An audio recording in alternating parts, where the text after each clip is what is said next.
Hello' everyone, আজি আপোনালোকক মই এটা সুন্দৰ ৱাটাৰফল দেখুৱাম আৰু এই ৱাটাৰফলটো কোন ঠাইত আছে মই সবিশেষ এই ভিডিঅ'টোৰ দ্বাৰা আপোনালোকক জনাম। গতিকে আপোনালোকে এই ভিডিঅ'টো শেষলৈকে চাই থাকিব।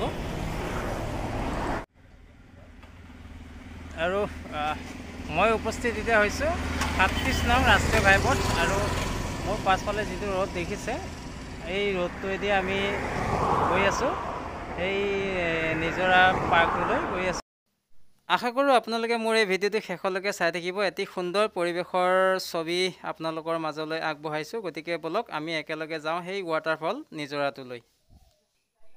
গুৱাহাটী মহানগৰৰ পৰা মাত্ৰ ৩৫ কিলোমিটাৰ দূৰৈত অৱস্থিত এই ৱাটাৰফলটোলৈ আমি আহি আছোঁ আৰু মোৰ লগত আছে আজি কমল নয়ন তালুকদাৰ। কমল নয়ন তালুকদাৰে এতিয়া ৰাইডিং কৰি আছে। আমি দুয়ো আহিছোঁ সেই ৱাটাৰফলটোলৈ। গতিকে শেষলৈকে ভিডিঅ'টো চাই থাকিব বুলি আশা কৰিছোঁ।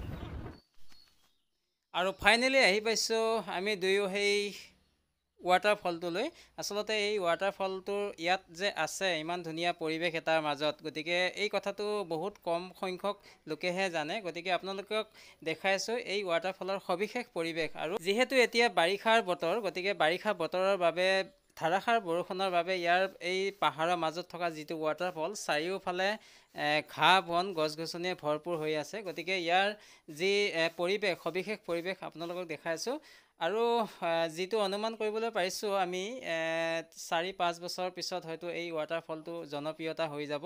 যেনেকৈ টেঘেৰীয়া যিটো ৱাটাৰফল, জাগীৰোড যিটো ৱাটাৰফল, তেনেকুৱা জনপ্ৰিয় হৈ উঠিব এই ঠাইখিনিও এই ৱাটাৰফলটো। গতিকে চাওক, প্ৰকৃতিৰ মাজত থকা এইটো ৱাটাৰফল, পাহাৰৰ মাজত থকা ৱাটাৰফলটো, ইয়াৰ সবিশেষ পৰিৱেশ, খুব মনোমোহা পৰিৱেশৰ ছবি আপোনালোকৰ মাজলৈ আগবঢ়াইছোঁ। গতিকে আশা কৰোঁ ভিডিঅ'টো এটা লাইক কৰিব আৰু শ্বেয়াৰ কৰিবলৈ নাপাহৰিব। গতিকে চাওক, সবিশেষ পৰিৱেশ, সবিশেষ মনোমোহা পৰিৱেশৰ দৃশ্যাংশ মোৰ এই ভিডিঅ'টো আপোনালোকৰ মাজলৈ আগবঢ়াইছোঁ। মই ইতিমধ্যে আপোনালোকক কৈছোঁ যে গুৱাহাটী মহানগৰৰ পৰা প্ৰায় ৩৫ কিলোমিটাৰ দূৰত অৱস্থিত এইটো হৈছে ৱাটাৰফল। যিটো ৱাটাৰফল, এই ঠাইখিনি কোৱা হয় ৰজা গাঁও বুলি।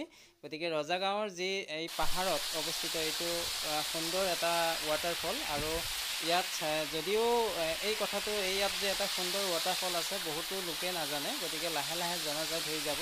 আৰু গাড়ী মটৰৰ বাবে, বিশেষকৈ দুইচকীয়া বাহনৰ বাবে কোনো অসুবিধা নাই ৰাস্তাটোত। আৰু চাৰিচকীয়া বাহনৰ কাৰণে এতিয়া যিহেতু বৰষুণৰ ছিজন, সেই বৰষুণৰ ছিজনৰ বাবে চাৰিচকীয়া বাহন অহাটো অলপ ৰিক্সি হয়। গতিকে মই আপোনালোকক ইয়াৰ সবিশেষ পৰিৱেশ দেখাইছোঁ।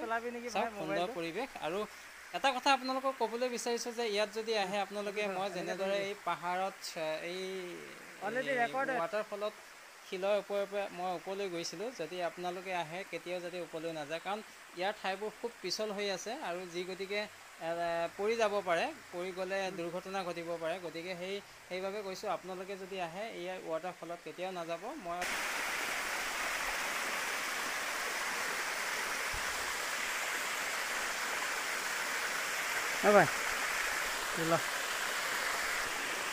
বেছি উঠিব নালাগে, মই উঠি যাম। ৰেকৰ্ডিং হৈ আছে।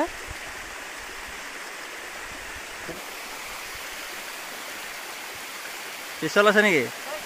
আপোনালোকে ইয়ালৈ আহিলে মই যিটো কৰি আছোঁ সেইটো যাতে আপোনালোকে নকৰে, কাৰণ মোৰ চেণ্ডেলযোৰ যথেষ্ট ফিট আছে, সেইকাৰণে মই অলপমান উঠিছোঁ। আৰু যিবোৰ পানী আছে ইয়াত যথেষ্ট পিছল ঠাইবোৰ। গতিকে মই অলপ সময় ওপৰলৈ গৈ আছোঁ, আপোনালোকে ভিডিঅ'টো চাই থাকিব। আৰু আপোনালোকলৈ এটা অনুৰোধ কৰিছোঁ, মই যেনেকৈ এই শিলত বগাই গৈ আছোঁ, আপোনালোকে যাতে ইয়ালৈ আহিলে কেতিয়াও বগাই নাযায় ওপৰলৈ। কাৰণ কিয়, বহুত ৰিক্সি হয়, যথেষ্ট পিছল শিলবোৰ। গতিকে হয়তো পিছল খাই পৰি যাব পাৰে। গতিকে আপোনালোকে আহিলে কেতিয়াও ওপৰলৈ উঠি নাযাব, কাৰণ মোৰ চেণ্ডেলযোৰ যথেষ্ট বিট আছে আৰু মই পানী যিখিনি দি বৈ আহিছে সেই ঠাইখিনি যথেষ্ট পিছল, আৰু তাত মই ভৰি দিয়া নাই। গতিকে আপোনালোকে আহিলে মই সাৱধানতা এতিয়া অলপ কৈ দিছোঁ। গতিকে আপোনালোকে যাতে তেনেকৈ বগাই নাযায়। ধন্যবাদ।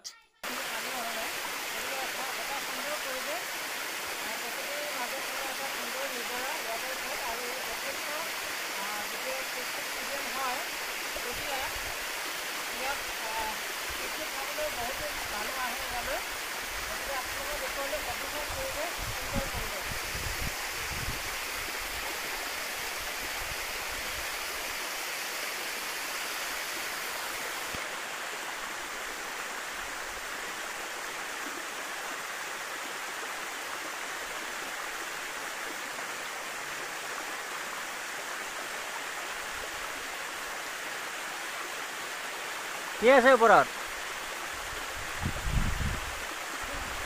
হা? পানীটো ক'ৰ পৰা আহিছে?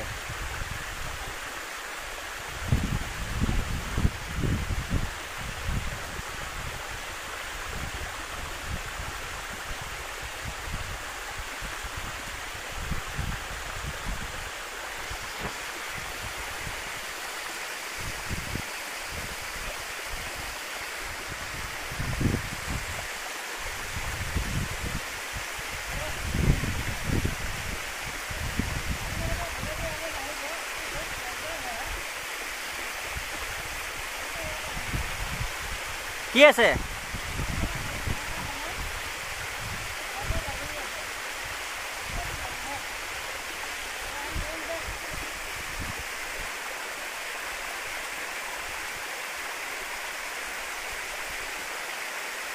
নামিব নোৱাৰ? ধৰি ধৰিয়া ধৰি ধৰিয়া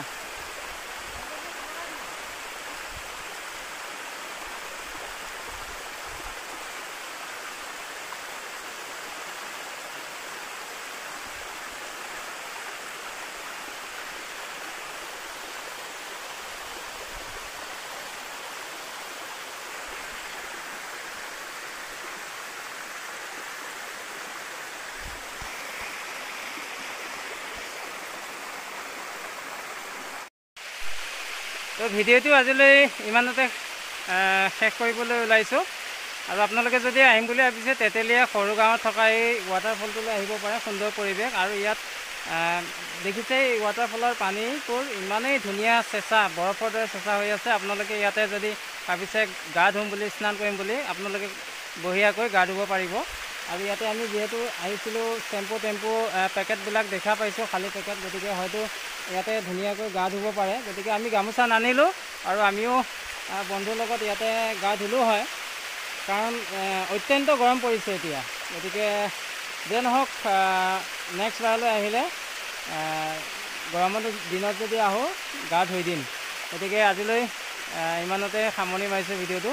গতিকে বহুত বহুত ধন্যবাদ জ্ঞাপন কৰিছোঁ। আৰু যদি আপোনালোকে এই প্ৰাকৃতিক মনোমোহা পৰিৱেশৰ যি ৱাটাৰফলৰ দৃশ্য যদি চাই ভাল পালে, তেতিয়াহ'লে ভিডিঅ'টো এটা লাইক কৰিবলৈ নাপাহৰিব, আৰু ভিডিঅ'টো শ্বেয়াৰ কৰিবলৈ নাপাহৰিব, আৰু লগতে মোৰ পেজটো বা মোৰ চেনেলটো ছাবস্ক্ৰাইব কৰিবলৈ নাপাহৰিব। বহুত বহুত ধন্যবাদ।